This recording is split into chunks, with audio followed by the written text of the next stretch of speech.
Welcome back to the All Ball Pod. Today, we've got a lot of things to talk about. What a weekend. Let's just start it right away. Before we get started, though, hit the like button. Tell them what our sub goal is for the end of the season. We want to hit 1,500 subs total. So 1,000, a little bit less than 1,000 more. So to go. Hit the sub button. Let's get right tell your friends, comment, turn on the notification bell. Facts. Madrid versus Barcelona. This is not El Clasico anymore, bro. This is not. It lost its title. Can't, bro. It is Real Madrid versus Barcelona. You know what I'm saying? That's what this game is because it doesn't have the same. Doesn't hit the same, bro. As it doesn't. It used to. Back in the day when you heard El Clasico, like even if it was like 6 a.m. for us here in the States, like them were waking up at 5:45, like bro. Getting popcorn. Like we were watching. Like, it was tension. You couldn't miss so much tension. You couldn't miss Ronaldo versus Messi. You couldn't miss Bale, Benzema. Bro, and like commercials, they were treating it like a boxing event, like a week or two prior. Like all this build up. But now then, it's like I didn't even know they were playing until an hour I had to search up like what the hell's going on, bro. Literally, but I mean, and just there's no star power other than Bellingham. No, other than Madrid, honestly. Madrid has the few stars. Barca's not carrying the star power at this point, bro. Anymore, but it's just lackluster for them. 4-1, of course. Vinicius Jr. hat-trick in 30 minutes, the fastest in the history of La Liga. It's not La Liga, though. The history of El Clasico. What a performance. I mean, they tried to play a high line. Xavi tried to play some high line against insanely rapid players. He got ate up. Yeah, I don't know what was going on. Jules Koundé, Araujo. Let's have a conversation, bro. I was hearing Araujo hype way too much, bro. Like he's a pretty good player. I can see the quality. He's versatile as well. But I was hearing, top 3 center back in the world shouts. I was hearing all this. Let's relax, bro. He still has that bit of rashness in him. He's not the most intelligent defender in the world by any means. He's not the most elite defender. He has great physical qualities. He reminds me of a kind of younger Varane in a way. Yeah, I can see that. But look, he got absolutely ate up in that game. Vinicius gave him a nightmare. And to be fair to Araujo, he usually does play well against Vinicius and Madrid, but yeah, he just got absolutely torched. But yeah, I mean, Ancelotti, he's doing a madness. Consistently. Bro, I think conversations got to be had, bro. I think he's got like a 70-something% win rate at Real Madrid. You know how insane that is? Like, I mean, you don't keep that job for that long if you don't do that. Not only at Madrid, he had Everton bumping for a little bit pre-injuries. Like, I think people are underrating Ancelotti when it comes to manager conversations. Because I think people nowadays, they like to underestimate the importance of being a good manager. Yeah. Like we know Pep is the greatest and we praise him for his tactics. And 100%. He is. We praise him for his tactics and everything. Everything now is very statistical, tactical, but we got to respect the managers at the end of the day. Like Fergie did not do what he did for no reason. Yeah. 100%. Ancelotti is not doing what he's doing for no reason. Like these guys are elite managers at the end of the day.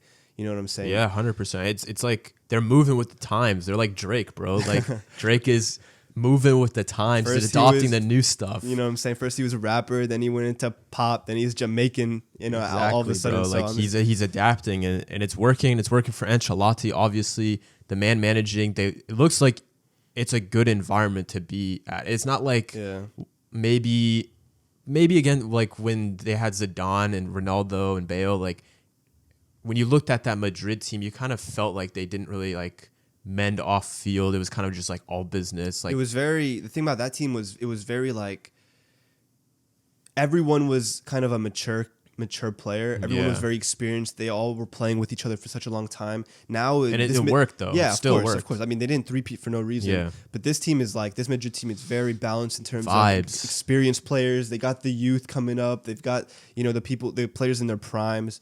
So I mean, it just looks like a very solid. Bro, Madrid like team. if you look at every single Instagram like post, like all of their teammates are underneath it, like giving them stick or bantering. I mean, like that's just because like the investment that they've done for the young players over the last few years. Nah, but I don't think people realize how much of an impact like even just having that type of like environment, just like playing around, like having good vibes is for a team. It does for the team. It renews the team. Like You see that with like a bunch of other teams, especially in other sports, like the youngsters, like maybe at OKC for it.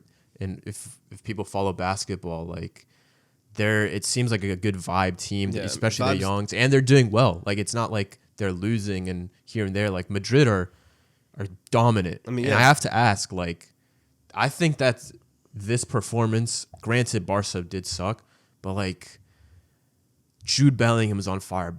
Vinicius Jr. is on fire. We know Rodrigo can get on fire. Like, they've got a really good shot at the Champions League, bro. You think so? I mean, of course, they're one of the favorites. I think City and Madrid are the two clear favorites for the Champions League. But if we're looking at it realistically, like if City match up with Madrid, I think there's only one winner at the end of the day. There really is only one winner. I don't know, bro. I think it's a different team. No, it's not. Look, I understand Madrid are slightly different to what they were last year, but let's not forget what happened last year. Absolute destruction, absolute domination. One of the most dominating Champions League semifinals in history. You're tweaking. I mean, it was. At the end of the day, I was at the game. I witnessed it with my own eyes, blood. So I'm telling you, this is a different team. Jude Bellingham adds a different flavor to the team.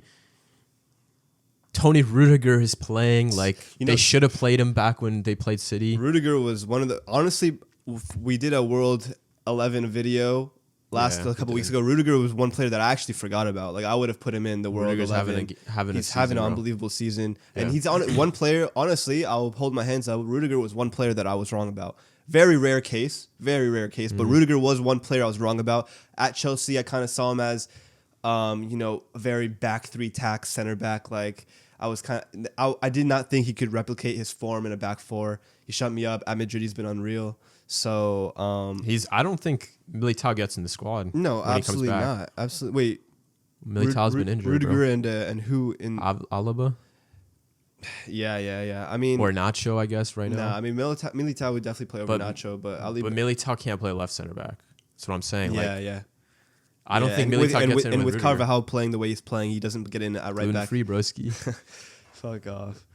But I mean, look, we talked about the vibes of the Madrid team. I think the Barca is completely opposite. They don't have that relation. Seriously. No, it actually is. They don't have that relation. It's the bus meme. Like one man's looking at the side of the rocks while everyone's looking at the landscapes. Like Barca's looking at the side of the rocks. Genuinely, like, but you see it, bro. I feel like Lewandowski brings such a negative energy to the team. Bro, the whole team seems negative. Like it seems like they lose. I don't know what's going on. Like they have like a gray cloud over their heads. No, I'm being so serious. That's what it is. Like it's got that same type of Manchester United feeling with them.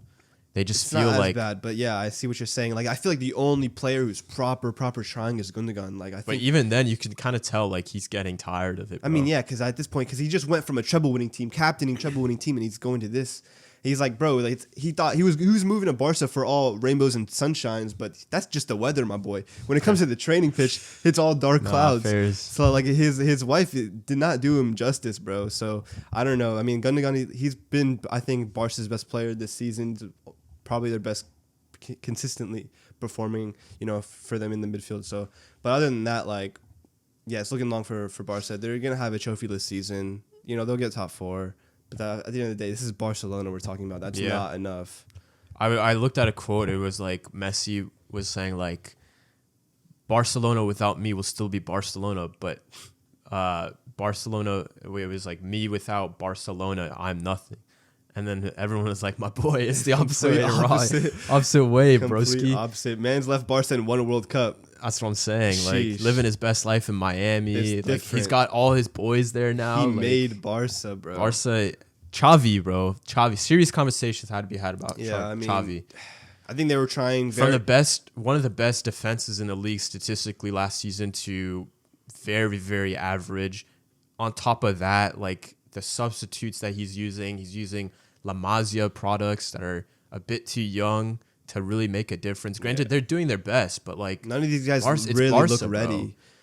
Bro. I mean, yeah, you could go and talk about like the board and how they're bringing in players like Romeo and old geezers like Lewandowski. But I don't know, man. They still have quality. They still have De Jong. They still have Gundogan. They still have great players. Rafinha, like on paper, they should be playing way better.